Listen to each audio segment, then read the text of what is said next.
कहानियों की श्रृंखला में एक बार पुनः मैं आप सभी का स्वागत करती हूँ। आज मैं आपके समक्ष मनीषा कुलश्रेष्ठ के प्रसिद्ध उपन्यास स्वप्नपाश की कहानी लेकर प्रस्तुत हुई हूँ। यदि आपको यह अच्छी लगे तो कृपया चैनल को सब्सक्राइब करें। स्वप्नपाश, मनीषा कुलश्रेष्ठ। 4 साल पहले की बात है। एक सुबह मैं अपने क्लिनिक में बैठा था। तब तक मैं 3 मरीजों को देख चुका था। मुझे चाय की सख्त ज़रूरत थी। मैं थकान से अकड़े अपने शरीर को तान ही रहा था कि तभी ठहरा हुआ वक्त थरथराया। एक युवती दाखिल हुई। मैं उसे वापस वेटिंग लाउंज में भेज सकता था कुछ देर बाद आने को कहकर, किंतु उसकी फटी आंखों और हल्के खुले होठों, पसीने से दमकते ऊंचे गालों ने ही नहीं, उसकी बोहेमियन पोशाक ने दिलचस्पी जगा दी। मैंने पहले उसे, फिर गौर से उसकी फाइल को देखा, जो कि लगभग खाली थी। बस पहले के रेफरल से कुछ रोचक संकेत नजर आए। लंबा कद, भरा हुआ जिस्म, ऊंचे उठे गाल, डिम्पल वाली ठोड़ी, पतले बिछे होंठ, पैनी आंखें, छोटी गोल नाक, हल्की मांसल पीठ पर बिखरे घने काले बालों वाली यह युवती बैंजनी काफ्तान नुमा लंबे कुर्ते के साथ काली चाइनीज पतलून पहने थी। कुर्ते पर कोई तांत्रिक आर्ट बनी थी। मैंने अपने सहज अंदाज से उसे भांपना शुरू किया कि कितनी अस्थिर है यह, अपनी उंगलियों की अंगूठियों से खेलती हुई, अपनी कुर्ती बार बार खींचकर ठीक करती हुई। मैंने फाइल में नाम पढ़ा, गुलनाज फरीबा। मैं आपकी क्या सहायता कर सकता हूँ? वह थोड़ा हिचकी, फिर अपने मेंटल स्ट्रेस के बारे में सतही ढंग से बताने लगी। फिर उद्विग्न होकर बोली, वैसे मुझे कुछ खास नहीं हुआ है। एक्चुअली मैं आर्टिस्ट फैमिली से हूँ, सो सनक और फंतासियों में जीना जिंदगी में शुमार हो चला है। मैं सिंगल हूँ और मुझसे रिश्ते संभलते नहीं हैं। मेरी मम्मी से भी नहीं संभले। Finally I lost my father few years back. He was famous theatre person Suhail Rashid. आजकल मुझे बहुत बेचैनी रहने लगी है, घबराहट। सच कहूँ तो मैं हर वक्त जहन में रहने वाली आवाज़ों से परेशान हूँ। मैं सल्ख हो रही हूँ क्या? मैं इस अकेलेपन से घबरा रही हूँ। आत्महत्या का ख्याल बार बार मन में आ जाता है। मैं झटकती हूँ, खुशगवार होती हूँ, तब भी। मसलन सामने आती गाड़ी से टकरा जाने का मन, बालकनी में खड़े होने पर बेवजह ही एक ख्याल आ जाता है कि बल्कि मन में कोई कहता है, गुल कूद जाओ। मैंने उससे पूछा, ये आवाज़ें कब से? क्या कुछ सीटियाँ सी भी? उसने जिस तपाक से बोला कि हाँ, वही कुछ कुछ, बहुत पहले से नहीं, यही कोई 6 महीने से। और उसने जिस तरह से निगाह चुराई तो उसे और मुझे दोनों को लगा कि यह झूठ पच नहीं सका है। गुलनाज, पहले आप पानी पिएं, गहरी सांस लें और उस भीतर वाले कमरे के काउच पर लेट जाएं। मैं आता हूँ। मैंने गुलनाज को कुछ देर लेटे रहने दिया। आरामदेह काउच, सुकून भरा अंधेरा, सही तापमान वाला शांत कमरा। यही होता है मनोचिकित्सक का ऑपरेशन थिएटर, जहाँ दिमाग और अवचेतन खोले जाते हैं बिना औजार। मैं हल्के पांवों से वहां पहुंचा। गुलनाज। अपनी आवाज़ को भरसक मुलायम कर डाला मैंने, क्योंकि मेरा अंदाज था कि बात केवल डिप्रेशन या स्ट्रेस की नहीं थी। गुलनाज, आप शुरू हो जाएं, बोलें। क्या? कहाँ से? उसकी आवाज़ रुआंसू थी। शुरू से या जहाँ से मन हो, कहीं से भी, कहकर मैंने उसकी पेशानी को हल्के से थपथपाया। वह सिर की तरफ से थोड़ा ऊंचा उठे काउच पर चित लेटी थी। आंखें बंद थीं। बंद आंखों से बहते आंसुओं के रेले मुझे दिखे। मुझे इनकी आदत थी। मैं चुप रहा, उसे रो लेने दिया। आखिर नन्ही हिचकी पर मैंने उसे टिश्यू रोल पकड़ाया। मेरे साथ अनयूजुअल हो रहा है। आवाज़ें, मेरा लोगों को मार डालने का मन करता है। मेरा दिमाग शोर करता है, मार डाल, मार डाल। Doctor, will you help me? Will you understand me? मैं जान गया था बहुत से पेच हैं, जड़ें बस यही नहीं हैं। मैंने यह केस लिया तो मेरा खुद का सुकून जाने वाला था। बचपन के बारे में बताओगी? मैंने संभावित जटिलताओं से रूबरू होने के लिए खुद को तैयार किया। मेरा बचपन मेरी उम्मीद के परे। जैसे ही वह यह शब्द बोली, वह मानो 5 साल की बच्ची बन गई। उसका चेहरा गुलनाज से गुलनार हो गया। वह खिल गई, उसकी आवाज़ की टोन ही बदल गई। अच्छा था बचपन। मेरे कमरे की दीवारें गुलाबी दीवारें थीं। दीवारों पर मैंने डूडलिंग की थी। क्रेयॉन से गुबरैले चेहरे, बलून्स, आकाश से नीचे आकर खेलने वाली परियां बनाई थी। लेकिन अचानक उसका चेहरा बिगड़ गया। ब्रेक। हाँ, मुझे कुछ समय दीजिए, वह बोली और मैं बाहर आ गया। मैंने चाय भिजवाई। लगभग 15 मिनट बाद उसकी मखमली मासल साफ उच्चारण वाली आवाज़ ने मुझे पुकारा, डॉक्टर। तब मैं भीतर गया। मैं आपको हर दूसरे इंसान की तरह अपने बचपन के खिलंदड़ खुशहाल दिनों की कितनी ही घटनाओं, अपने मम्मी पापा के साथ की सुरक्षाओं से भरे लाड़ भरे उन दिनों के बारे में बता सकती हूँ। मेरी भीतरी दुनिया जिसमें मैं अकेले कभी नहीं थी, मेरे साथ मानो बहुत से लोग रहते हों, यह कहते हुए यह कर वह मत कर। आवाज़ें, या आप उन्हें देख भी पाती थी। क्या पता कि वो मेरे वहम थे। आप समझ सकेंगे ना? हाँ, जानता हूँ, समझ रहा हूँ। हमेशा से मेरे पास 2 दुनियाएं थी। एक दुनिया सुखी वाली, मम्मी पापा, अच्छे लोग, अच्छे कपड़े, अच्छे गिफ्ट्स, ऊपर से खुशनुमा था। दुख, खींचे, हताशाएं तो मेरी दूसरी दुनिया से बाहर निकलते रहते। मेरे लिए वो दुनिया केवल डर साथ में लाती, क्योंकि उस दुनिया में वे शैतान आवाज़ें थीं जो बिन चाहे मेरी दुनिया के सुकून को नेस्तनाबूद कर जाती, जिसमें मैं रहती थी अपने छोटे से परिवार के साथ। मेरे मम्मी पापा औरों से अलग थे, यूनिक और आर्टिस्ट। मुझे प्यार दुलार के साथ रोज़ समझाइश की डोज मिलती रहती। मैं इकलौती बेटी थी। उनको डर था या तो मैं बिगड़ जाऊंगी या मैं इकलखोर हो जाऊंगी। लेकिन मेरी आयरनी यही थी कि मैं अकेली कभी नहीं थी। मेरे साथ मेरी उत्पाती दुनिया थी। मुझे तो अपने मम्मी पापा से वह चाहिए था जो मेरे भीतर के उत्पाती संसार को बदल देता।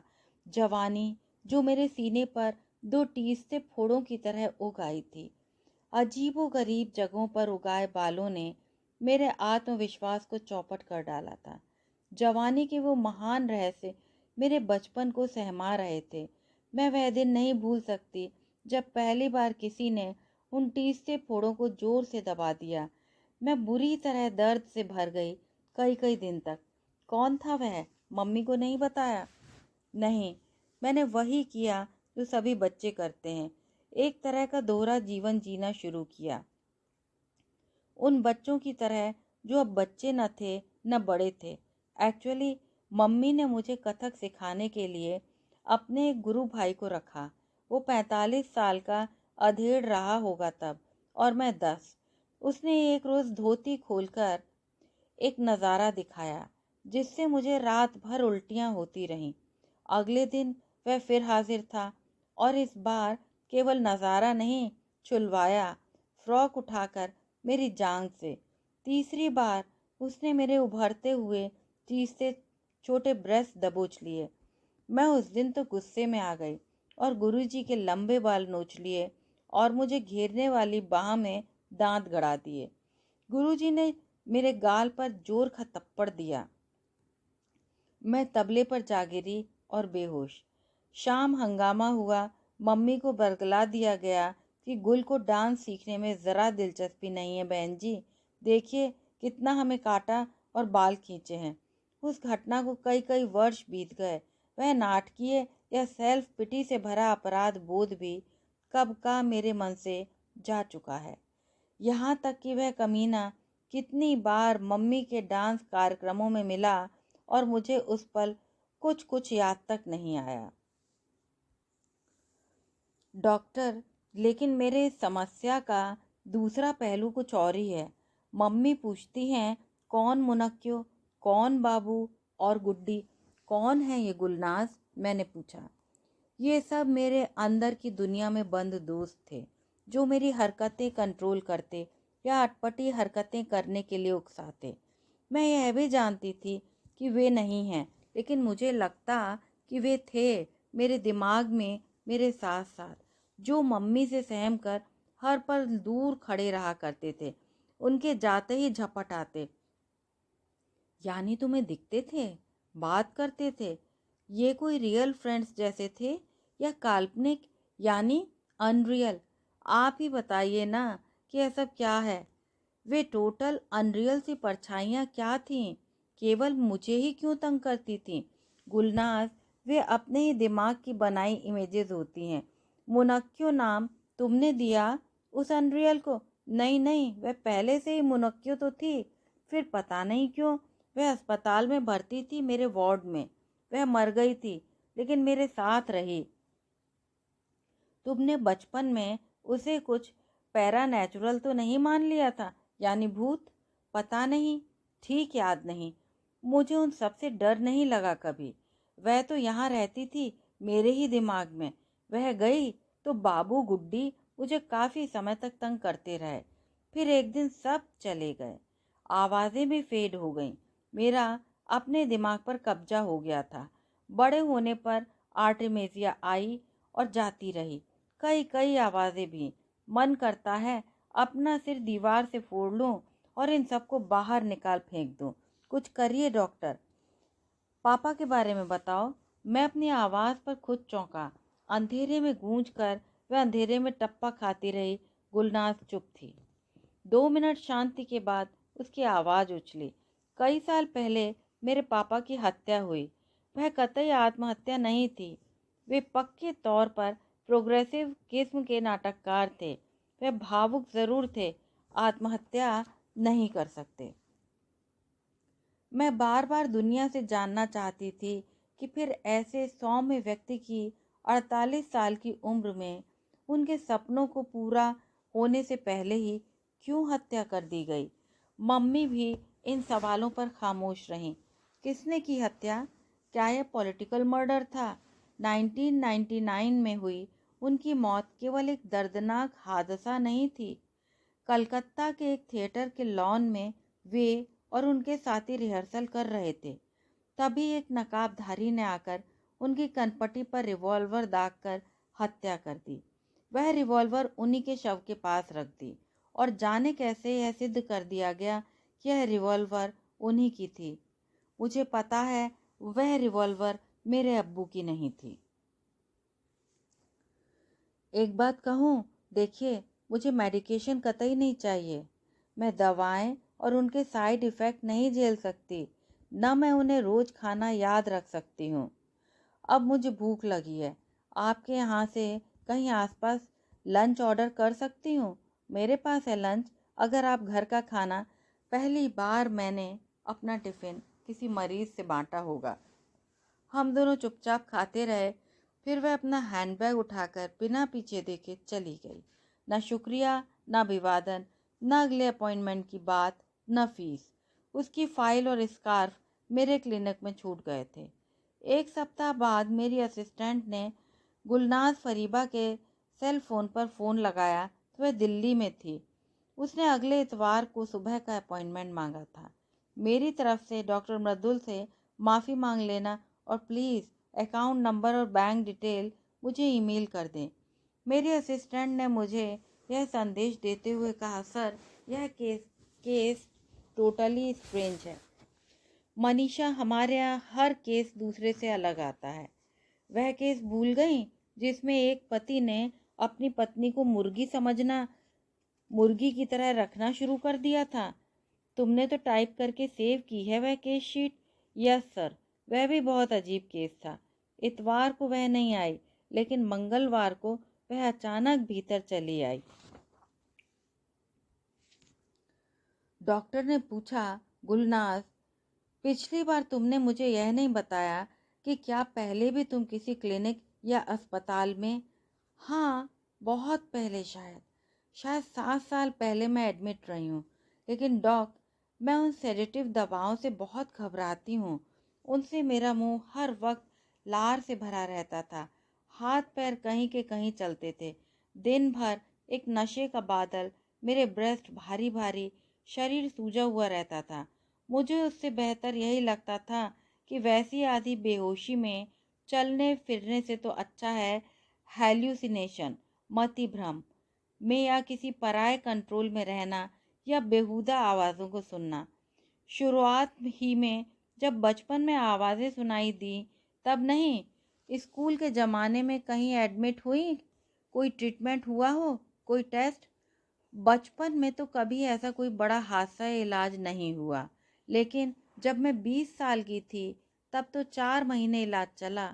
1 महीना एडमिट रही because that time I lost my father and boyfriend both. तब मैं वायलेंट हो गई थी, मम्मी को हर्ट करना या खुद को।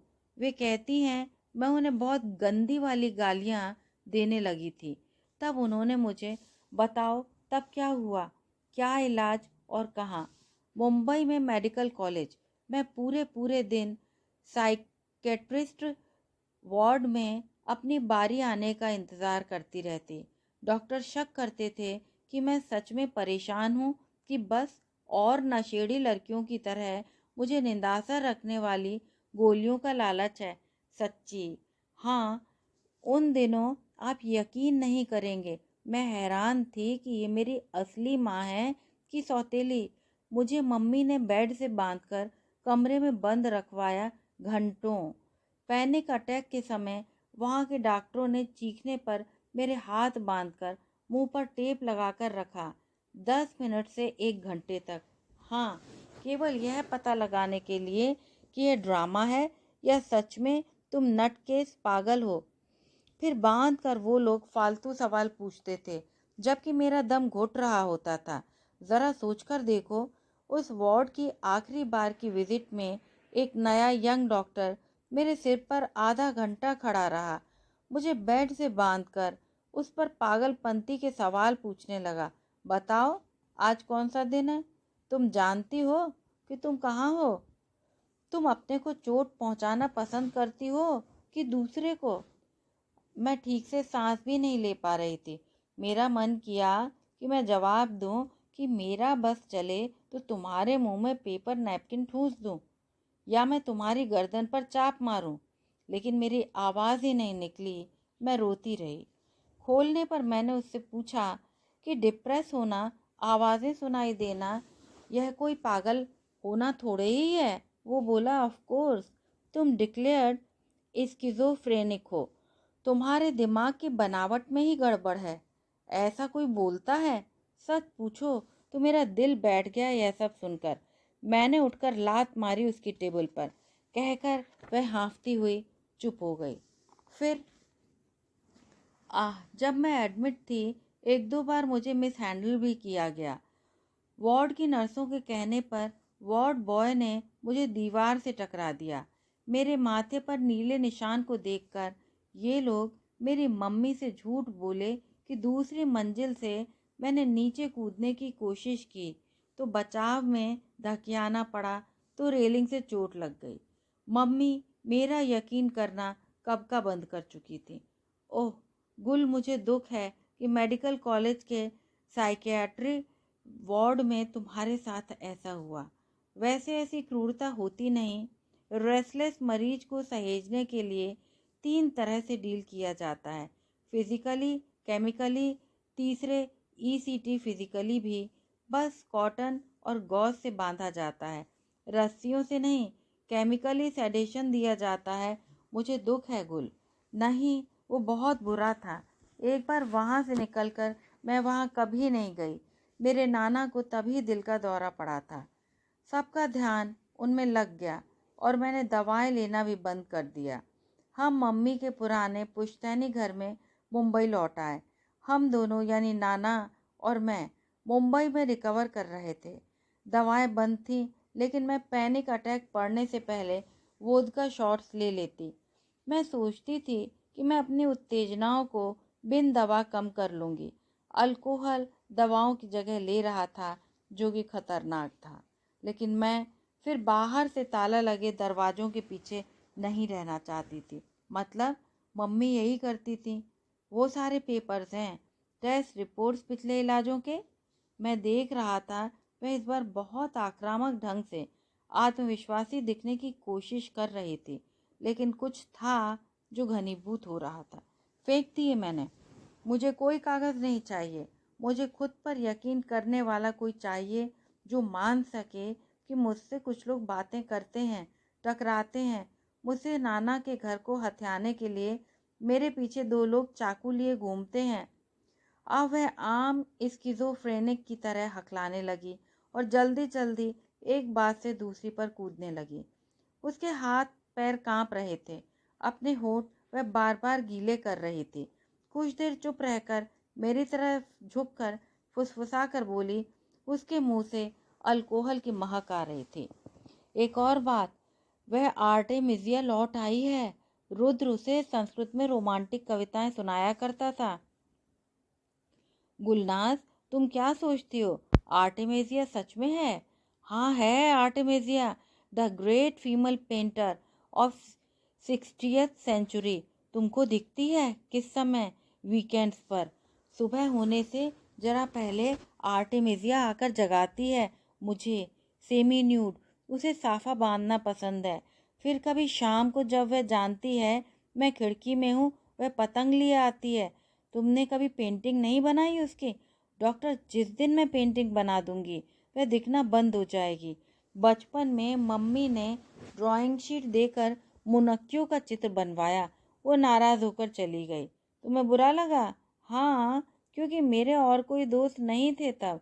मैंने योगिनी और पिशाचों के भी चित्र बनाए थे, वो भी सब चले गए। मगर मेरा शो खूब हिट हुआ।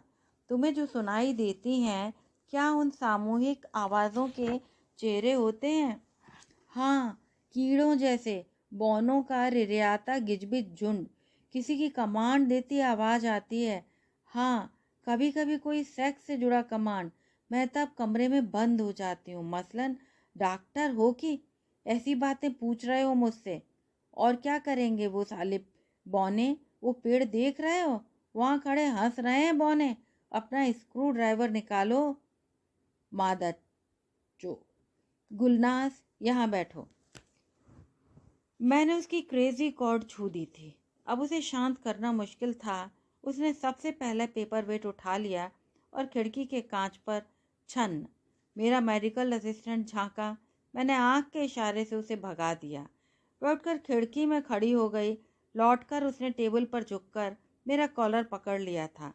मैं बिना छुड़ाए उसके सामने बैठा रहा। उसमें भीषण ताकत संचरित थी। मैं खुद को संभालता नहीं तो अपनी कांच की टेबल पर नाक के बल गिरता। उसने मेरी आंखों में देखा और गहरी सांस ली। आंखें मूंदकर कॉलर छोड़ दिया और हाँफने लगी। चाय मिलेगी? 1 मिनट ही बाद वह अपने कपड़े ठीक करते हुए मेरा कॉलर छोड़कर बगल के स्टूल पर बैठ गई, जैसे कुछ हुआ ही ना हो। चाय रहने दो, हम ठंडाई पिए तो। खस वाली, बहुत गर्मी है। वह झेप गई। ठंडाई पीकर पर्स उठाने लगी तो मैं बोला, गुलनाज, मेरी एक बात मानोगी? आपने कहा था मुझे मेडिकेशन की ज़रूरत नहीं। मुझे अब आप दवा देंगे, यही ना? जिसे मुझे लगातार बिला नागा लेना होगा। हाँ दूंगा, लेकिन बिना सेडेशन और बहुत कम साइड इफ़ेक्ट वाली मॉडर्न दवाएं। उसके पहले एक सीटी स्कैन और कुछ ब्लड टेस्ट करवाने होंगे। नहीं, एक दोस्त मानकर। दोस्त? लेकिन मुझे तुम्हारा नाम तक नहीं पता। सच में नाम पता करना होता तो तुम मेरी टैब देख सकती थी ना, एप्रन पर। मृदुल सक्सेना, ओ मेरा ध्यान क्यों नहीं गया? एक सीटी स्कैन? नहीं नहीं, वो अभी नहीं। मेरे लिए आप ही करवाएंगे, मैं डरती हूँ बहुत। ठीक है। क्या नई दवा के डोजेज से मैं इन नामुराद आवाज़ों से रिलीव हो जाऊंगी? हाँ, एक हद तक, मगर तुमको भी बहुत मजबूत और व्यस्त रहना होगा। मैं उसे जाते हुए देख रहा था। उसकी चाल अटपटी थी। फिर उसने अपने सिर को एक झटका दिया और कुछ फुसफुसाते हुए बाहर सड़क पर अपने ड्राइवर को आवाज़ देने लगी। मैं मरीजों की छोटी छोटी कतार देखकर गुलनाज को दिल से निकालने में लग गया। गुलनाज फरीबा फिर 1 महीने गायब रही। मेरी असिस्टेंट मनीषा के फ़ोन करने पर अपॉइंटमेंट के दिन मेरी तसल्ली के लिए वह आई, चहकती चमकती। पिछले दिनों दिल्ली और चेन्नई में मेरे बड़े आर्टिस्टों के साथ ग्रुप शोज हुए। मुझे जल्दी ही फ्रांस के एक शो से इनविटेशन आने वाला है। मुझे मेहनत करनी होगी, पीआर भी बनानी होगी। तुम चाहो तो हम सीटी स्कैन करवा सकते हैं आपकी तसल्ली के लिए। तुम इतने दिन कहाँ थी? बताया ना, दिल्ली, चेन्नई, पौंडीचेरी, एग्जीबिशन, वर्कशॉप। तुम ठीक तो रहे? तुमने बताया था एक बार कि दिल्ली का माहौल तुम्हें एंग्जाइटी देता है। हाँ, वहाँ ट्रैफिक है दोस्त, लेकिन वहीं से तो चलती है सल्तनत कला की। मुंबई में बड़े बड़े कलाकार अपने घरों में बंद पैरिश हो जाते हैं। वहाँ के क्रिटिक्स ने बहुत कमाल के रिव्यूज़ दिए अपने शो के लिए। मम्मी भी दिल्ली में है इन दिनों। हम दोनों ने अच्छा समय बिताया। मेरे अगले शो के चित्र अधूरे ना होते तो नहीं आती। डॉक्टर जल्दी करवा लो मेरा सीटीवीटी, लिख दो दवाओं का नया डोज। इस दौरान कुछ हुआ? हाँ, कुछ हुआ। पता नहीं, ना आर्टेमेजिया ना बौने, लेकिन आवाज़ें। पता है, पांडिचेरी में मैं आधी रात नाइटी में नंगे पैर होटल के लाउंज में थी। Sleep walk. वह लिथियम का साइड इफ़ेक्ट है। यह स्लीप वॉक नहीं है, असमंजस और दिमाग का पर छाया धुंधलका होता है। हम इनका रिव्यू करेंगे, डोज कम करेंगे, पर यह बताओ कि मरने की इच्छा पर काबू हुआ? अरे मुझे तो फुर्सत ही नहीं मिली मरने की। काम काम काम से फ्री हुए तो घूमना। अब तुम आवाज़ों पर गौर मत किया करो, यह संभव नहीं होता डॉक्टर। आप मैं होते तो समझते। गुलनाज, इतने बरसों बरस हुए इस बीमारी को, इसकी माइल्डेस्ट स्टेज से लेकर वेरियस कॉम्बिनेशंस और वेरियस स्टेजेस। यूँ समझो मैं तुम ही हूँ। तुम तो इस सब से उबर कर बाहर आई हो। तुम्हें इनसे आतंकित होना, इन पर गौर करना ठीक नहीं। हाँ, पर कभी कभी न चाहकर भी हो जाता है। देखो, जब तुम सफलता के इस दौर में हो, तुम चित्रकला में डूबी हो, तुम्हारे प्रशंसक हैं, क्रिटिक्स तुम्हारे पक्ष में लिख रहे हैं, तो बस वही सब सोचो, चित्र बनाओ। तुम जब अनरियल पर गौर करोगी तो तुम्हारे एक्स्ट्रा ब्रिलियंट और आर्टिस्ट ब्रेन में जिज्ञासा पैदा होती है। उधर डर कुछ केमिकल्स रिलीज करता है। ऐसे में ब्रेन में अजीब अनरियल पैदा हो जाता है, जो है ही नहीं उसे वह मानस पटल पर पेंट कर देता है। यह अनरियल डर चेतना को जकड़ लेता है। फिर तुम छायाओं से डरते हो, नॉर्मल आवाज़ भयानक करके सोचते हो। तुम्हें रियल अनरियल किन्हीं लोगों से नहीं डरना चाहिए। तुम्हें मुझसे डर लगता है? अरे नहीं, उसने भरोसा जताते हुए पेपर वेट से खेलते मेरे हाथ को पकड़ लिया और देर तक पकड़े रहे। 25 सालों से इस समस्या से ग्रस्त रहने के बावजूद मेडिकल कॉलेज के साइकेट्री वार्ड के डरा देने वाले अनुभव रहने के बाद भी वह तैयार थी नए इलाज के लिए। मुझ पर भरोसा बन रहा था उसका। बहुत मुश्किल से मैंने उसे भरोसा दिलाया था कि वह मानसिक तौर पर बीमार नहीं है, बस कुछ केमिकल डिस्टरबेंस हैं जो नई दवा और टॉकिंग थेरेपी से ठीक हो जाएंगे। मैं उसकी क्रिएटिविटी को बरकरार रखना चाहता था। उस पर नई दवाएं आजमाने से पहले उसका मान जाना मेरे लिए अच्छी बात थी।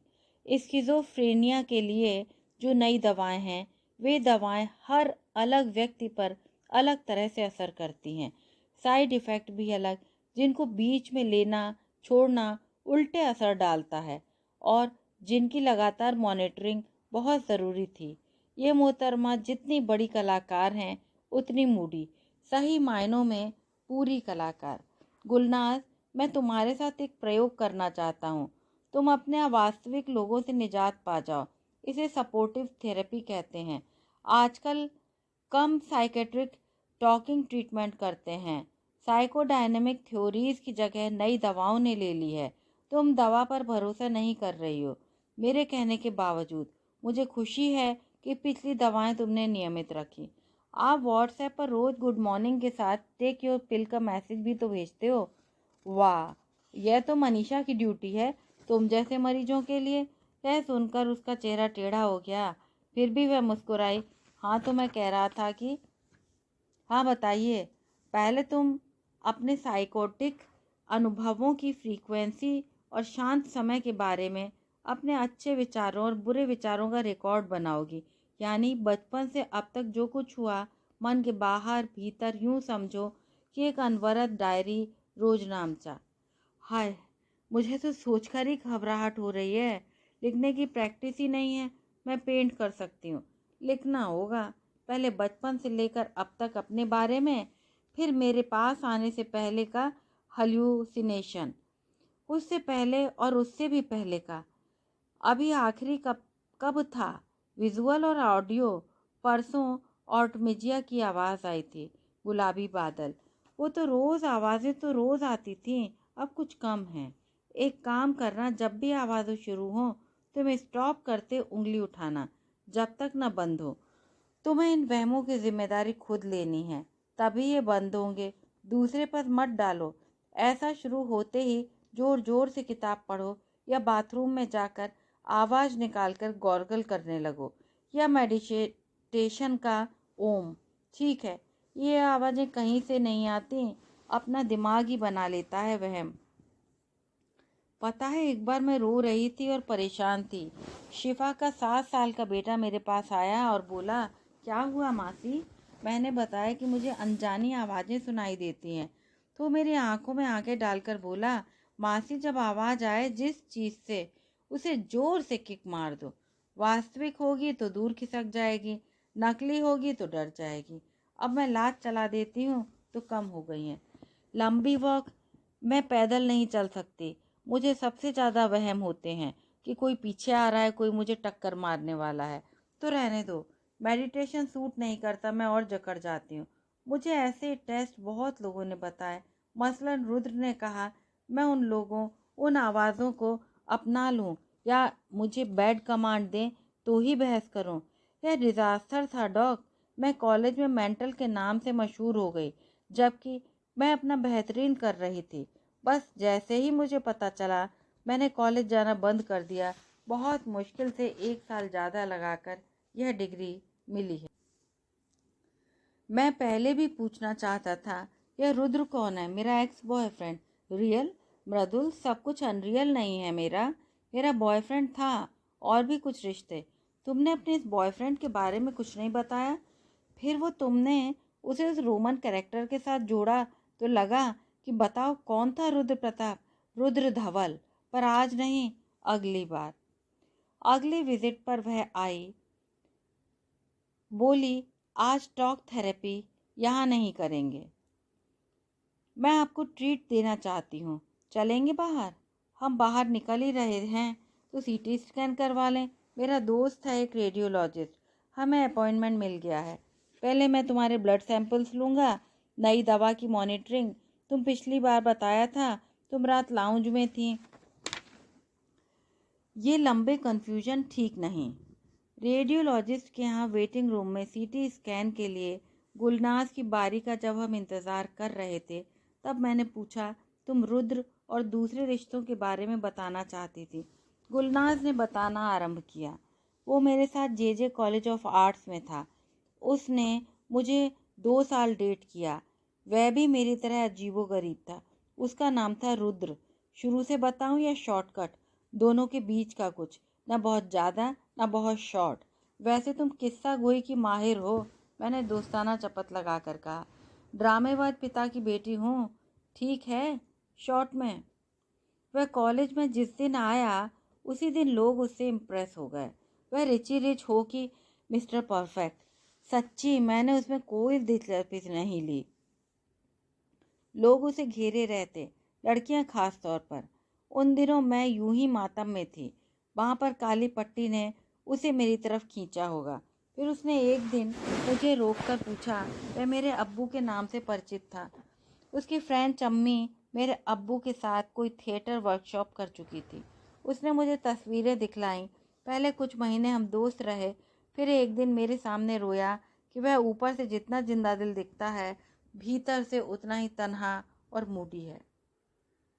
मैंने सोचा, व्हाट अ बिग डील, सभी तन्हा होते हैं। वह मेरे चित्रों को पसंद करता था, वह माइथोलॉजी समझता मुझसे। मुझे रिजेक्शन का डर था, इसलिए प्यार के इजहार में मैं पीछे रही, लेकिन मुझे उसका साथ बहुत पसंद था। एक शाम हम नेहरू सेंटर में एक डॉक्यूमेंट्री फिल्म देखकर निकलकर नरीमन पॉइंट पर बैठे थे। उसने मुझे प्रपोज किया। गुलस्की, तुम कंफ्यूज लड़की हो, मगर बहुत फर्म भी हो।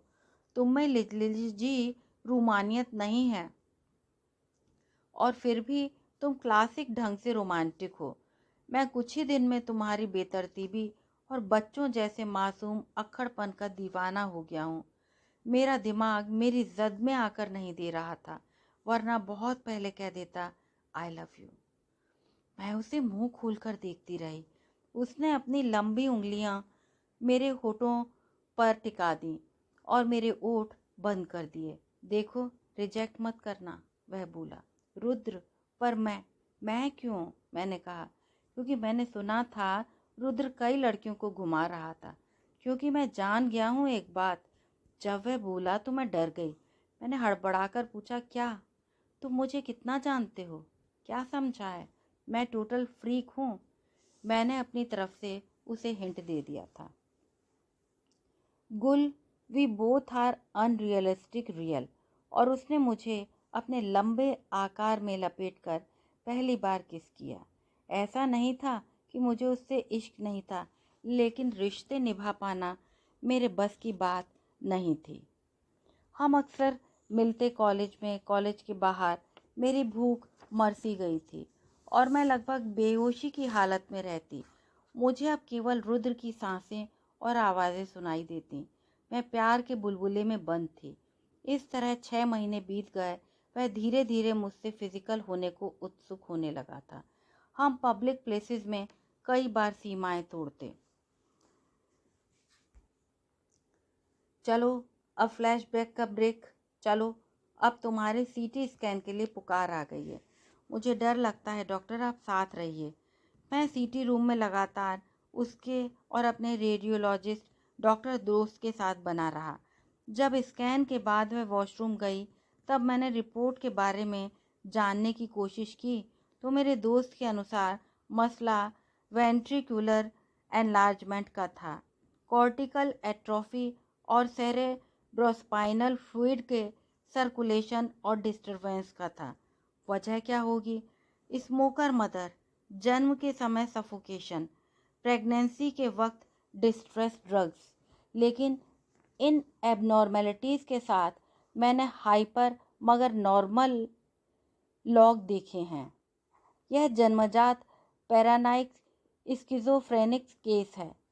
बिहेवियर मतलब लिथियम मॉनिटरिंग। आगे यह केस बदतर ही होगा, करेंगे कोशिश। कहकर मेरे दोस्त ने स्क्रीन पर रिपोर्ट पर प्रिंट का कमांड क्लिक कर दिया। मेरा चेहरा उतरा देख गुलनाज ने घबराकर पूछा, क्या हुआ? कुछ नहीं, सब नॉर्मल है। मैंने अपने आप को संभाला। आप तो यूं बाहर आए जैसे मेरी मौत का परवाना ही आपको किसी ने पकड़ा दिया हो। तुम तो हद के पार सोच जाती हो। रिपोर्ट में सब नॉर्मल है। मैं तो यह सोच रहा था कि अब मेरी फीस आनी बंद होने वाली है। सच बताइए। वह संजीदा हो गई। सच है, सीटी की रिपोर्ट नॉर्मल है। खून का केमिकल लोचा दवाइयों से जाएगा और दवाइयों की रेगुलर मॉनिटरिंग चलेगी, और तुम्हारे काउंसलिंग सेशन जल्दी ही खत्म हो जाएंगे क्योंकि तुम ठीक हो रही हो। Good news. हाँ, चलो अब लंच करें। चलें कुलाबा, वहाँ का खाना मुझे बेहद पसंद है। चलिए। वहाँ भूख जगाने वाली थाली आ गई थी। अलग होते समय रुद्र धवल के साथ न मेरा कोई झगड़ा हुआ, न कहा सुनी। मैंने सिर्फ एक वाक्य कहा, सिर्फ एक वाक्य, जिससे हमारे बीच की माया का रंग उतर गया। क्या कहा तुमने? मैं उत्सुक हुआ। हाथ का कौर हाथ में कुछ पल को थमा रहा।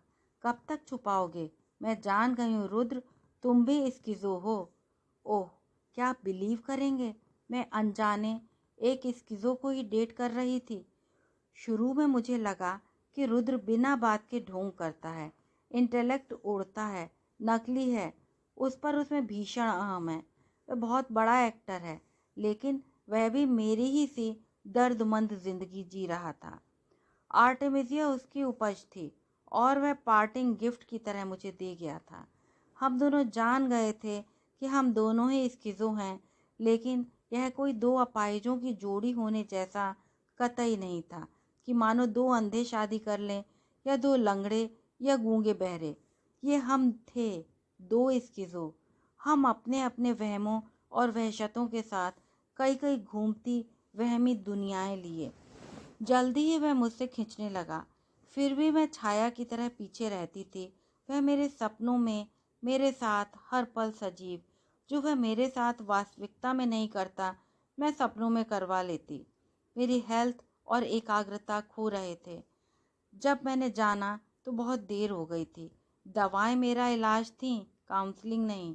एक दिन मुझे पता चला, बिना कुछ कहे रुद्र आधा कोर्स छोड़कर फ्रांस चला गया। मैं जानती थी कि वह एक दिन मुझे छोड़कर जाएगा। वही हुआ, लौट गया फ्रांस। आजकल वह फिल्म बना रहा है, Artemisia, a woman a painter. मुझे शक था कि आर्टेमिसिया भी उसके साथ फ्रांस चली गई। उस दौरान मैंने 2 बार आत्महत्या की कोशिश की।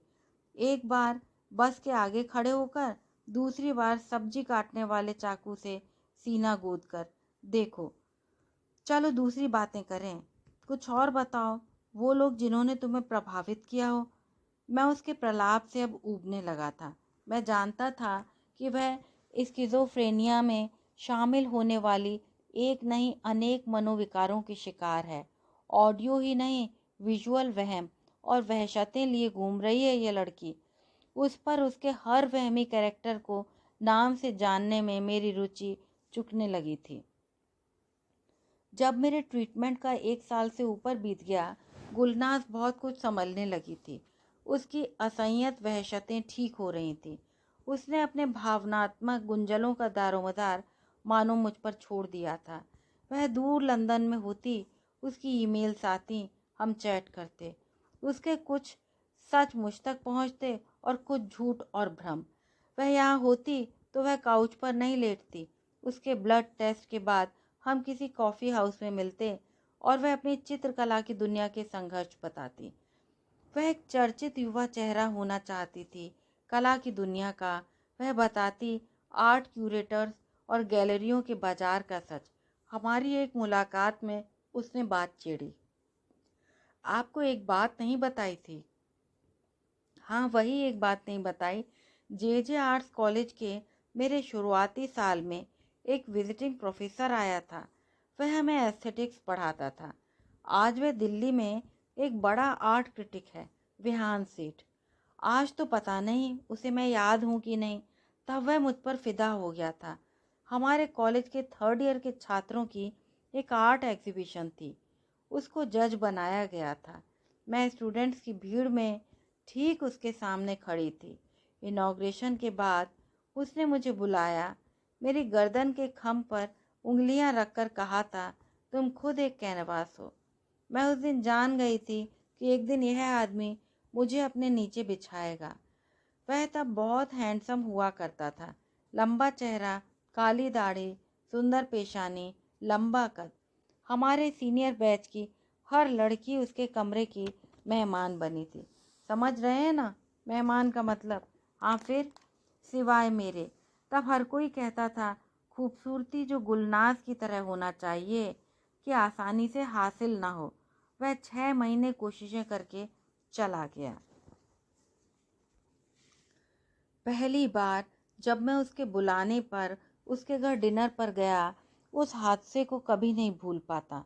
हालांकि बाद में भी 2 बार मुझे उसके सुसाइडल हरकतों के चलते उस घर में जाना ही पड़ा। यह तब की बात है जब उसके नाना की मृत्यु हुए 2 महीने बीते थे। वह लंदन से लौटकर यहाँ आकर रह रही थी। अब वही इस घर की मालकिन थी। मैं जानबूझकर तयशुदा समय में थोड़ा देरी से पहुंचा था। वह मुझे अपनी नीली कॉटेज की किसी गुप्त खिड़की से देखकर तुरंत घर से बाहर आ गई, अपने छोटे से बगीचे में। बाहर आकर उसने मेरे हाथ अपने हाथों में थाम लिए। कितना खुश हूँ मैं, देखो तुम्हारे आने की खुशी में इस लव एप्पल के पेड़ पर फल लद गए हैं। आज मैं तुम्हें पेंट करूँगी। मुझे? यानी तुम्हारा पोर्ट्रेट। अब तक जाने क्या क्या शैतानी पेंट किया, आज मसीहा को पेंट करना चाहिए ना। उसकी इस प्यारी बात पर मैंने स्नेह से उसके बाल सहला दिए। आज हम ड्रिंक करेंगे। आपने कहा था आप मेडिकल कॉलेज में धुरंधर पीने वाले थे। ठीक है, फिर या तो बियर या रेड वाइन। मैं तुमको रिवेरा वाइन पिलाऊंगी। मेरे नाना का ट्रेजर है मेरे पास। वह कभी आप कहती, कभी तुम। हम उसके स्टूडियो में बैठे थे। पूरा घर साफ तो था, लेकिन थोड़ा बिखरा, बेतरतीब। घर में समुद्र तट के निकट होने की वजह से समुद्री नमकीन और कोई मत्स्य गंध बस सी गई थी। आज खाना मैंने खुद बनाया है, वेजिटेरियन। आज घर घर लग रहा है। मृदुल, यात्राओं से घर आ गई हूँ। क्या कहते हो, शादी कर लूँ? नेकी और पूछ पूछ। मेरे जैसे व्यक्ति कभी घर नहीं बसा सकते। क्यों नहीं बसा सकते? प्रेग्नेंट होने से पहले ज़रूर मुझसे कंसल्ट करना। हार्मोनल बदलाव कभी कभी। आप तो सीधे प्रेगनेंसी तक पहुंच गए। शादी के लिए कोई हो तो। I love you Mridul, I love you, I really really love you. तुमने कहा ना तुम मुझे समझते हो। हाँ, इस दुनिया में केवल तुम ही तो हो। कहकर वह मुझ पर ढह गई। गुलनाज, तुम केवल मेरी दोस्त नहीं, मेरी मरीज हो। तुम्हें समझना मेरी ड्यूटी है, प्यार नहीं। मैंने आहिस्ता से उसे अलग किया। मैंने मन ही मन अपने पेशे की शपथ दोहरा ली। मैं उसके इलाज में अपने लक्ष्य की ओर था। मैं उसे ठीक करने में सफलता की कुछ आखिरी सीढ़ियों से जरा पहले ही आ ठिठका था। मैं मन ही मन बड़बड़ा रहा था, मुझे इसे इसके वहमों वहशतों से उबारना है, ना कि इसे इश्की या गफलतों में डुबोना है। लेकिन वह तो न जाने किन इच्छित प्रदेशों की कामना में थी। मृदुल, केवल दोस्त, और अब भी मरीज हूँ मैं तुम्हारे लिए, उसने गर्दन एक तरफ ढलकाते हुए कहा, जिससे उसके चेहरे पर बालों का जीना नकाब छा गया। हाँ गुलनाज, मैंने ये कहना चाहा है कि हम दोस्त हैं, पर थोड़ा सब्र, और ताकि थोड़े बच्चे मरीज को निकाल कर हम पूरे दोस्त बन जाएं। अब तक हम अधूरे ही दोस्त रहे। फिर तुम यहाँ क्या कर रहे हो? तुम मनूस चेहरा बनाए अपने क्लिनिक में रहते, बड़बड़ाते मरीजों के बीच। तुम मेरे घर में क्या कर रहे हो? वह उठी और उसने टेबल पलट दी। सारा खाना कमरे में बिखर चुका था। मैं कुछ देर बिल्कुल चुप रहा, पर्दों, दीवार और कारपेट पर फैले हुए खाने को देखता रहा।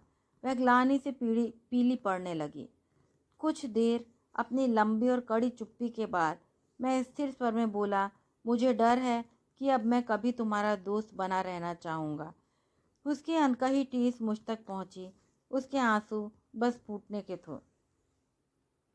आप मुझे गलत समझते रहे, या मेरे बस में नहीं था। एक बहुत सूखी खरखराती आवाज़ निकली। मन को छू लेने वाले शब्द उसके होठों पर थे, पर वह मेरी कड़क मुद्रा देख कह न सकी।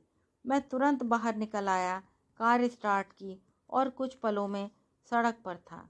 मैं बुरी तरह आहत था और ड्राइव करते हुए अपने मरीज के घर खाने के निमंत्रण को स्वीकार कर लेने के निर्णय की समीक्षा कर रहा था। मैं चुपचाप घर लौट आया। आधी रात उसका रोते हुए फ़ोन आया। I am sorry.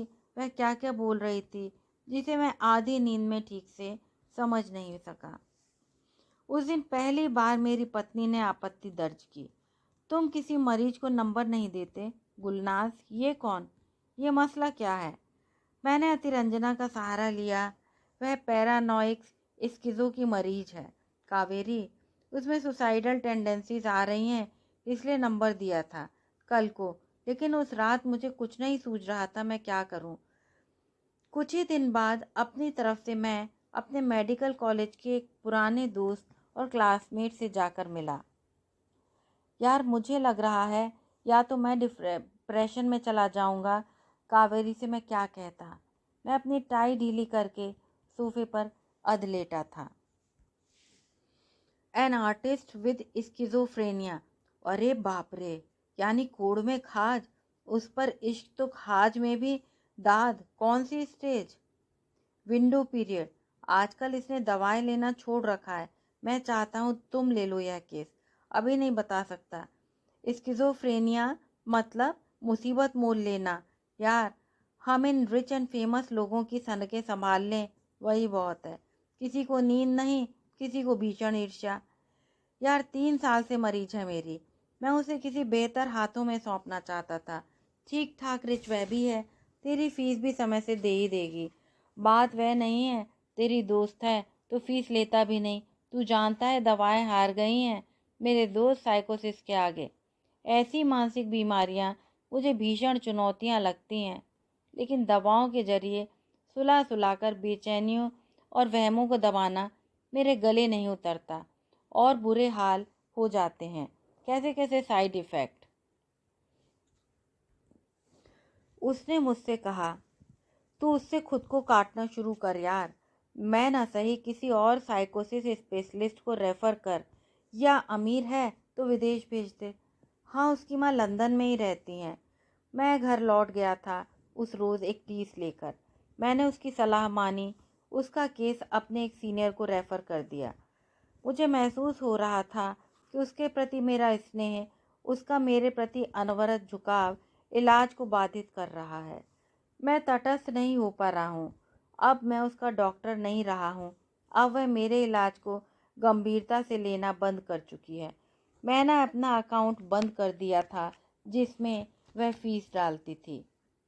फिर मैंने गुलनाज को मेल किया, मैं कहीं नहीं जा रहा हूँ गुलनाज, मेरा क्लिनिक वहीं है। हमारे मिलने की जगह भी तुम जानती हो, मेरा फ़ोन नंबर भी। बस मैं ये चाहता हूँ कि जब हम दोस्ताना हो गए हैं तो अब एक आम डॉक्टर की तरह मुझे तुम्हारे इलाज करने में दिक्कत आ रही है, क्योंकि मैं तुम्हें लापरवाहियाँ कर लेने देने लगा हूँ। मेरे बस इतना कहना है कि अपनी भावनाओं के तूफान को, जो मुझे भी अपनी ज़मीन से बहा लिए जा रहा था, थोड़ा संभालो। यह मेरे एक बैचमेट का नंबर है। वह अमेरिका में लंबे समय तक काम कर चुका है, स्किज़ो स्पेशलिस्ट है। उसके पास बेहतरीन और नए तरीके हैं। इस बीमारी से बचे अंश भी तुम्हारे भीतर से निकाल देगा। मैं तुम्हें संसार की सबसे बड़ी चित्रकार के तौर पर देखूं। तुम मुझे गलत नहीं समझोगी। मुझसे 6 महीने दूर रहने का टास्क तुम्हें दे रहा हूँ। प्यार के साथ, मृदुल। इस बार प्रेमी नहीं, कोई रहनुमा मुझे छोड़कर जा रहा था, जिसके बिना मैं एक कदम अकेले नहीं उठा सकती थी। मदद, मदद। मेरी अब तक की खोजी राह किसी अंधेरे में डूब गई थी। मैं खींच रही थी कि मैंने उस मसीहा रहनुमा बनाया ही क्यों। वह इस लायक था भी। मैं नितांत अकेली थी। मैं किसी का भी साथ असह्य लगने लगा था। यहाँ तक कि माँ भी लंदन बुलाने में नाकामयाब रही थी। वहाँ मेरे दिमागी उत्पाती खुद उदास होते, मुझे भी उदास करते। उस कुछ दिन से मुझे लगने लगा था कि मेरी मेड माया मम्मी के आदेशानुसार चाय में घोलकर जरूर कोई दवा दे रही थी, कि मैं और मेरी दिमागी आर्मी टुन रहते, बेखुद, बेखबर, निंदा से। मुझे कोई कमांड नहीं करता। गुलस्की, आज नया रंग बना। गुलस्की, चीख पड़, लगा दे उसे एक झापड़। चल काट ले अपनी उंगलियां, या फोड़ दे वह वॉस। मैंने मानना न मानना अपने पास रखा, लेकिन ये कमांड मुझे चलता फिरता रखते थे। सुर्ख रंगों से मैं खून से सने हाथों का सुख पाती थी। मैं ऐसी अवस्था में पहुंच गई थी कि इंसानी आवाज़ें मुझे अप्रिय लगती थीं। जो लोग मुझसे मिलते थे वे अवास्तविक लगते थे। ऐसे में मुझे अलग तरह के चित्रों की प्रेरणा मिली, कुछ एकदम अलग रंग, नाना के कीड़ों के पंखों जैसे टेक्सचर, सतरंगी पंखों के नीचे की रूहानी पारदर्शिताएं। एक रोज़ रात अचानक आधी रात को मेरा लैंडलाइन फ़ोन बजा। कोई बहुत देर से बजा रहा था। मैं बोली, मृदुल, रुद्र, भवानी बेटा, माँ बोल रही हूँ। खबर मिली कि मम्मी को उस साल का संगीत नाटक अकादमी का सम्मान मिलना घोषित हुआ था। पापा के जाने के बाद वे पहली बार बहुत उत्साहित थे। लंदन से सीधे उन्होंने दिल्ली जाना तय किया था। भवानी कितने दिन बाद दिल्ली आ रही हूँ। कुछ सोलो शो हैं मेरे और वर्कशॉप भी। तुम मेरे साथ कुछ दिन दिल्ली रहो ना, तुम्हारे साथ ही रहना है मुझे कुछ दिन। मैं खुद भी मुंबई की नमकीन हवाओं और अकेलेपन से तंग आ चुकी थी। अब मैं मम्मी के पास जाकर दिल्ली में ही सोलो शो करना चाहती थी। अभी मैं महान आर्ट क्रिटिक विहान के साथ इस भव्य आर्ट सेंटर में एक सेमिनार के लिए घुसी हूँ। विहान, जो अब तक दूरी बरत रहा, कैमरों को देखकर मुझे अपने कंधे के करीब करीब कर लेता। मैं सकुचा जाती हूँ। बहुत भव्य और रमणीक डेकोर, जगह जगह कृत्रिम और पारदर्शी पानी। उसने मुझे आंख मारी। Nice place to have cosy times. मेरा मन पोर्च में सुरक्षा के तहत लोगों के सामानों को सूंघने की ड्यूटी पर तैनात लेब्राडोर पर चला गया। मैं उसे वहीं छोड़कर उस लेब्राडोर के पास चहलकदमी कर पहुंच जाती हूँ। तुम विक्टर हो? नहीं, मैं नवाब हूँ। तुम गुलनाज हो ना? तुमने कैसे जाना? अरे वो आदमी है ना, फ्रेंच कट वाला, जिसमें उगती बूढ़ी महक वाला, कह रहा था उस दूसरे कसैली महक वाले कम बूढ़े से कि यह आइडियल जगह है गुलनाज की लेने के लिए। क्या लेने? अरे जाने दो, यह मर्दों की भाषा है, तुम नहीं समझोगे। तुम मर्द कुत्तों के संभलना। उसकी बूढ़ी सिकुड़ी चमड़ी की महक में लंपटाई अभी जिंदा है। तुम बारूद के अलावा यह भी सूंघते हो? उफ उफ उफ। चलो अब मेरी ड्यूटी ऑफ। क्या यह चेतावनी थी? क्या अभी से कोई बचाव का तरीका तय करना था? यह वहम मेरी रोज़मर्रा की ज़िंदगी के हिस्सा हो चले हैं। मुझे ऐसा नहीं सोचना चाहिए। मैंने स्वयं पर नियंत्रण किया। फिर मैं विहान की तरफ मुड़ चली। उसने मेरी तरफ हाथ बढ़ा दिए। हेलो यंग अचीवर, आओ आओ। विहान के साथ आई हो? उसकी आर्म कैंडीज रखने की आदत नई नहीं है। मतलब मैं समझी नहीं, आर्म कैंडी से आपका? उसे जवान लड़कियों को अपने बगलगीर रखने में कोई किक मिलता है। वह आर्ट क्रिटिक इसी चाव के चलते बना, वरना वह तो एक आर्किटेक्ट था। है, पेंटिंग के नाम पर उसने कभी कोई चित्र नहीं बनाया। हाँ, एस्थेटिक्स पर उसकी किताबें संसार पढ़ता है। I am proud of him. वह इधर ही आता होगा। तुम इसी के इंतज़ार में हो? जी, मुझे लगा कि डोंट वरी, वह अपने कमरे में अकेला ही है। वैसे जाओ जाओ, मैं जा रही हूँ। हाँ, उसका एक दोस्त मिलने आ रहा है। किसी रोज़ मेरे दफ्तर या स्टूडियो आओ, मैं तुम्हें अपनी पेंटिंग्स दिखाऊंगी। विहान सेठ की पुरानी प्रेमिकाओं के बारे में भी बताऊंगी। वह बिल्कुल सुंदर नहीं थी। मेरे कुछ दोस्त आने वाले हैं, विहान बोला। फिर यहाँ ड्रिंक्स लेकर हम हैबिटेट सेंटर जाएंगे। तुम चाहो तो हमारे साथ रहो, बाद में हम तुम्हें घर छोड़ देंगे। विहान ने दोस्तों के आने से पहले मुझे 2 बार बेवजह आलिंगन में लिया। मेरे जिस्म पर एक रिमार्क किया, तुम्हारी मम्मी के कर्व्स मिले हैं तुम्हें। कभी जमाना पागल था उनके लिए, उनके डांस के लिए। उसकी इस टिप्पणी ने मेरे मुंह का स्वाद कसैला कर दिया। मैं भीतर से तिलमिला रही थी कि उसके दोस्त आ गए। उनमें एक प्रसिद्ध फोटोग्राफर था, दूसरा आर्ट क्यूरेटर। मुझे अजीब अजीब संकेत मिल रहे थे। लैब्राडोर नवाब, विहान की बीवी नीना का तंज, पापा की नसीहत और आर्टेमिजिया की सेल्फ पोर्ट्रेट। विहान के चेहरे में झांकता ऑगस्टिनो टाशी।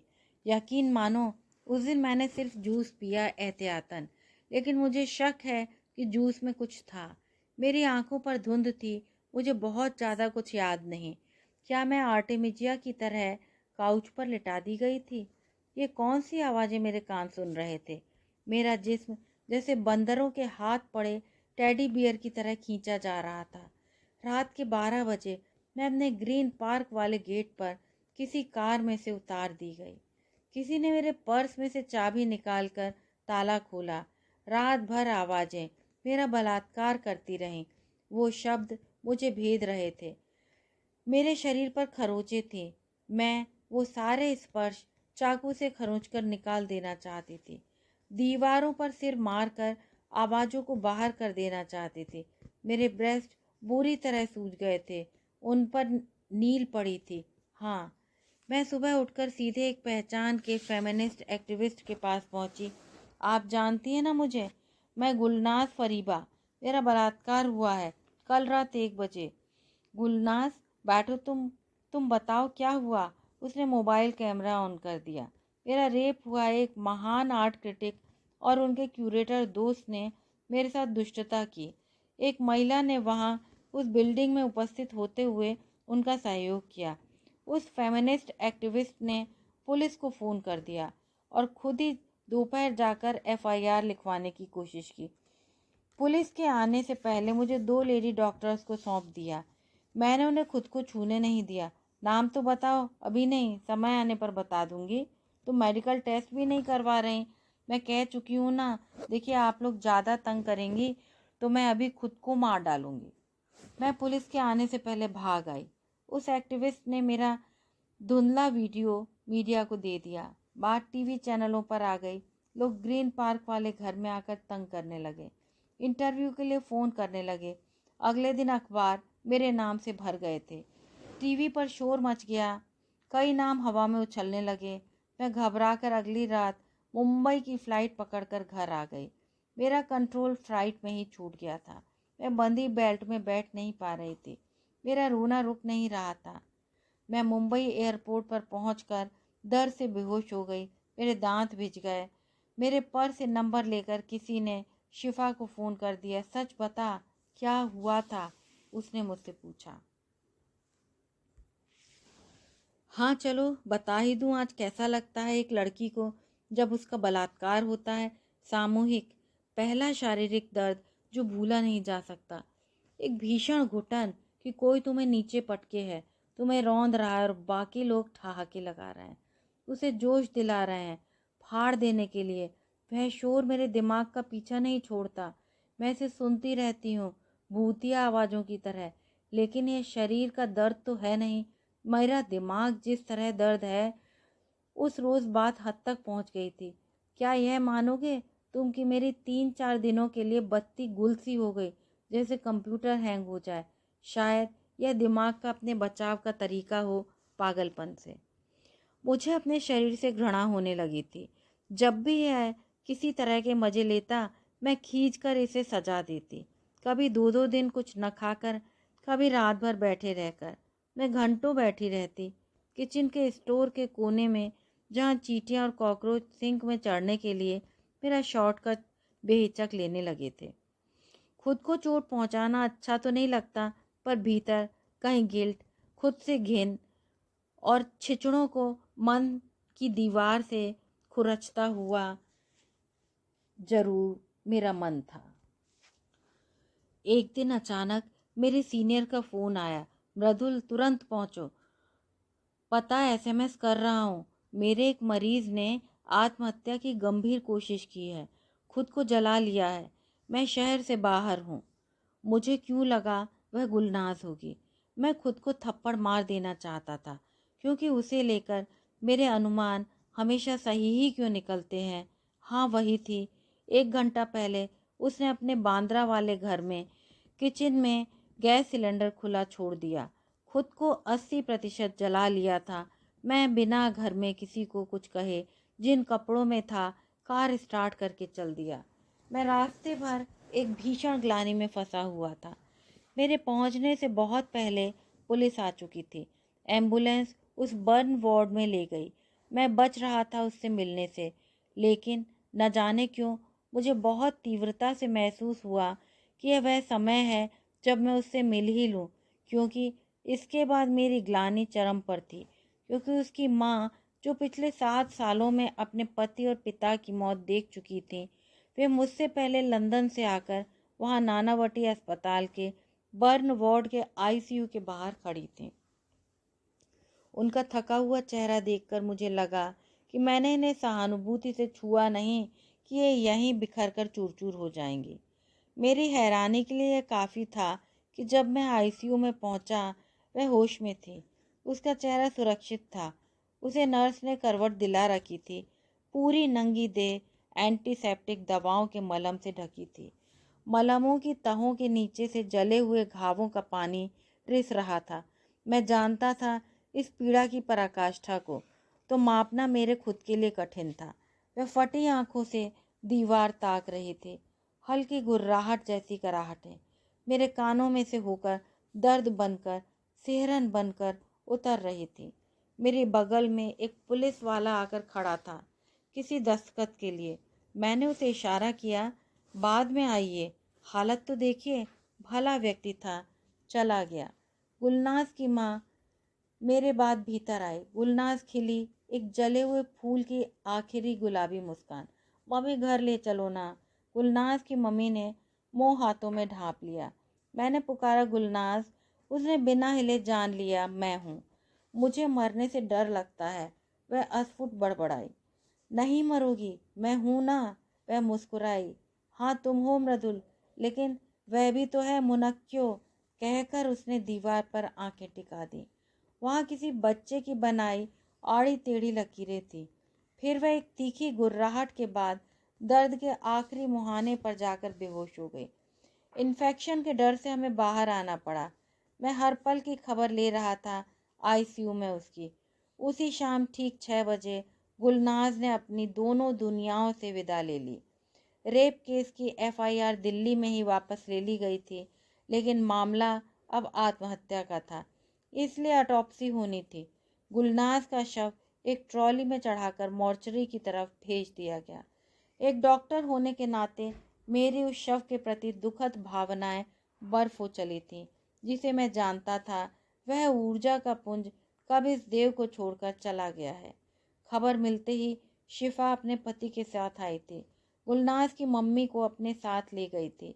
मैं अगले दिन देर तक, रिपोर्ट तैयार होने तक वहीं था।